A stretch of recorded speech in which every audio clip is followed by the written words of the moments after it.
Pelajaran tema 7, subtema 1, BB1 bersama Pak Rohmat. Menuliskan informasi penting dari teks bacaan. Nah, anak-anak, di suatu cerita, di suatu bacaan, kita akan mengenal yang namanya paragraf. Nah, setiap paragraf itu memiliki kalimat utama. Apa sih kalimat utama itu? Kalimat utama adalah kalimat yang di dalamnya mengandung pikiran pokok atau gagasan utama yang menjadi dasar pengembangan sebuah paragraf. Nah, jadi kalau di suatu paragraf pasti terdapat yang namanya kalimat utama. Di dalam kalimat utama itu terdapat pokok pikiran atau gagasan utama. Cara menemukan pikiran pokok atau gagasan utama pada sebuah paragraf ada 4. Yang pertama, membaca kalimat dari keseluruhan teks bacaan. Yang kedua, memahami isi bacaan pada teks bacaan tersebut. Yang ketiga, menandai kalimat awal, akhir atau kalimat awal dan akhir paragraf. Yang keempat, menemukan pikiran pokok atau gagasan utama bacaan. Dalam membaca sebuah bacaan, kadang kita juga menemukan kosakata baru. Untuk menentukan makna dari kosakata baru tersebut, kita dapat melakukan 2 cara berikut. Yang pertama, membaca keseluruhan kalimat yang di dalamnya terdapat kata-kata sulit. Nah, nanti kalau di dalam suatu paragraf, suatu cerita, suatu bacaan terdapat kata-kata yang tidak bisa dimengerti. Lah, kita garis bawahi atau kita kasih tanda. Yang kedua, mencari tahu makna lewat KBBI.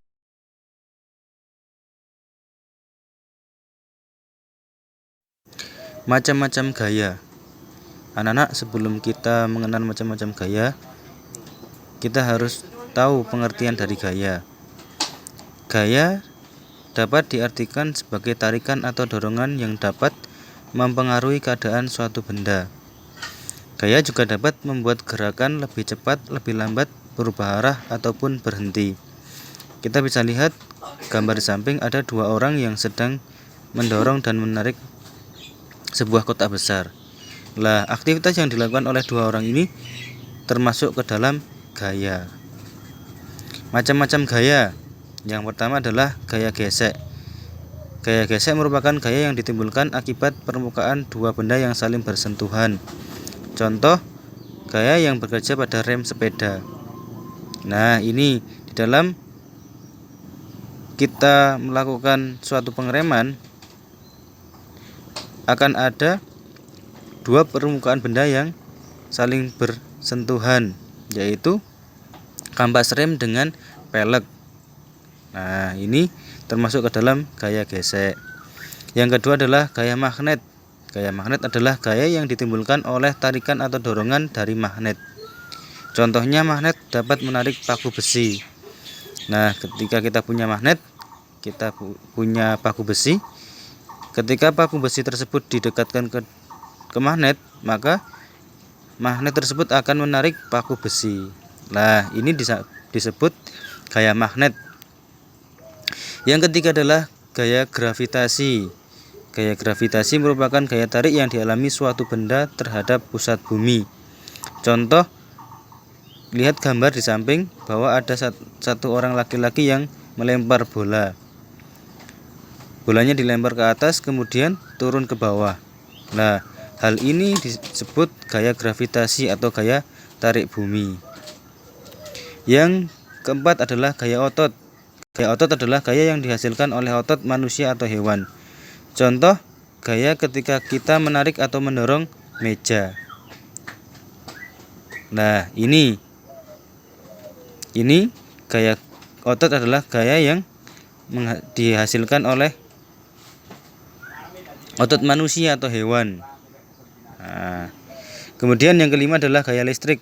Gaya listrik adalah gaya yang ditimbulkan oleh benda bermuatan listrik. Contoh gaya listrik adalah kipas angin, ya. Kita bisa lihat gambar di samping, ada kipas angin.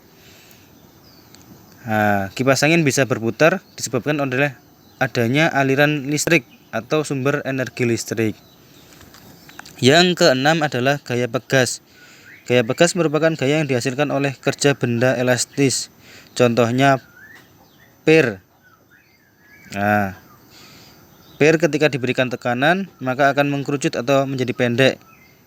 Sebaliknya kalau tekanan tersebut dilepas maka per tersebut akan kembali ke bentuk semula.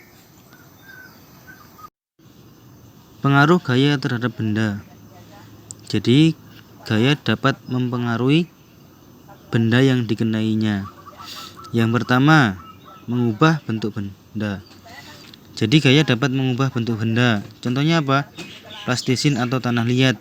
Nah, ketika kita membuat mainan dari plastisin atau membuat bentuk hewan dari plastisin, maka kita melakukan suatu gaya, menekuk, menekan, menarik, dan memukul-mukul. Akhirnya plastisin menjadi bentuk yang kita inginkan atau bentuk yang kita buat.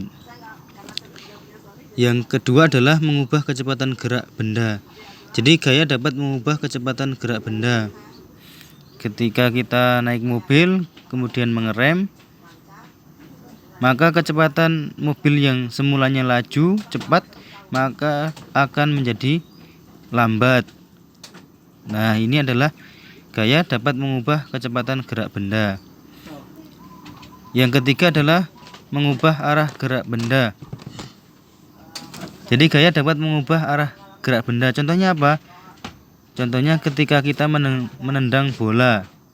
Nah, bola yang kita tendang akan bergerak atau berubah arah sesuai dengan arah kita menendang. Yang keempat adalah menggerakkan benda diam. Jadi gaya dapat menggerakkan benda yang semulanya diam menjadi bergerak. Contohnya apa? Ya, contohnya bola tadi juga sama. Bola yang awalnya diam kemudian kita tendang, maka bolanya akan terdorong dan bergeser. Lah, ini jadi gaya dapat menggerakkan benda yang diam menjadi benda yang bergerak. Yang kelima adalah membuat benda bergerak menjadi diam. Nah, ini kebalikannya dari tadi ya. Contohnya apa? Contohnya kelereng yang menggelinding kemudian kita tahan. Nah, akhirnya kelereng yang semulanya bergerak ketika kita tahan akan menjadi diam atau berhenti.